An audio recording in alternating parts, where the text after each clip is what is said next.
C'est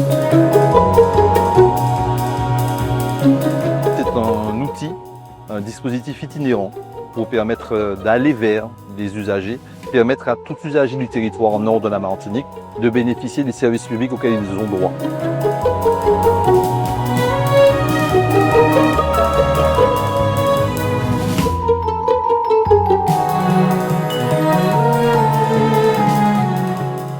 Ça répond à l'objectif d'aller vers les populations, de travailler en proximité. Majoritairement, ce qui est demandé, c'est répondre à des problématiques de retraite des personnes. Il ne faut pas oublier que sur le territoire du Nord, on a 31% des personnes qui sont âgées de 60 ans et plus, et donc et puis des personnes isolées, des personnes qui sont en situation de handicap et qui rencontrent justement, qui font le lot de toutes ces personnes qui ont des difficultés à accéder à leurs droits, aux prestations auxquelles elles ont droit.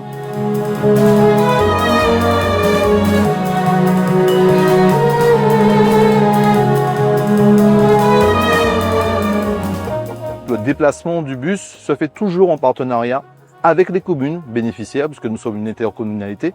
Et en fait, il y a un planning avec une information en amont via les opérateurs qui sont dédiés au social notamment, que ce soit les CCAS ou tous les autres en fait, acteurs de la commune concernée, avec qui on coordonne avant que le bus ne soit présent pour s'assurer de sa visibilité en termes d'emplacement, mais également sa visibilité sur les réseaux sociaux.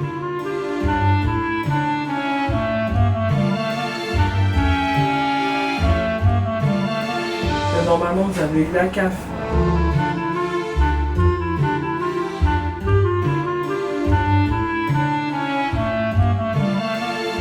C'est vraiment une aide de premier niveau. Par exemple, créer son espace déjà, parce qu'il y en a qui n'ont pas d'espace, par exemple un espace pour la retraite. Et ensuite, si c'est une simulation, on va l'aider à faire la simulation, imprimer les documents. Et si cette personne, l'usager, souhaite aller plus loin, on va plus loin faire la demande de retraite. D'aller au plus près des habitants, du coup, je pense que ça les rassure en fait. C'est déjà avant tout un lien social. Et puis derrière, ça va être donc les démarches administratives, parce que ce sont quand même des personnes qui sont assez isolées. Donc du coup, ça fait qu'ils puissent voir du monde, qu'ils puissent être écoutés. C'est vrai que dans mes missions, je suis surtout là pour faire avec. Donc aider la personne à aller vers une certaine autonomie quand ça va être possible.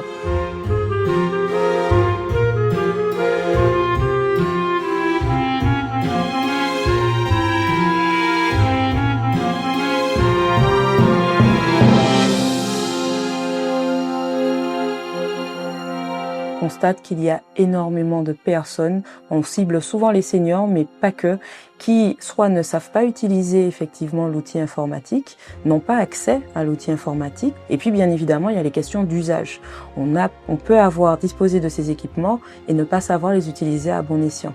Donc pour nous l'objectif est vraiment de pouvoir s'attarder sur les besoins de chaque usager, et à ce moment-là, leur proposer des parcours tout simplement pour monter en compétences.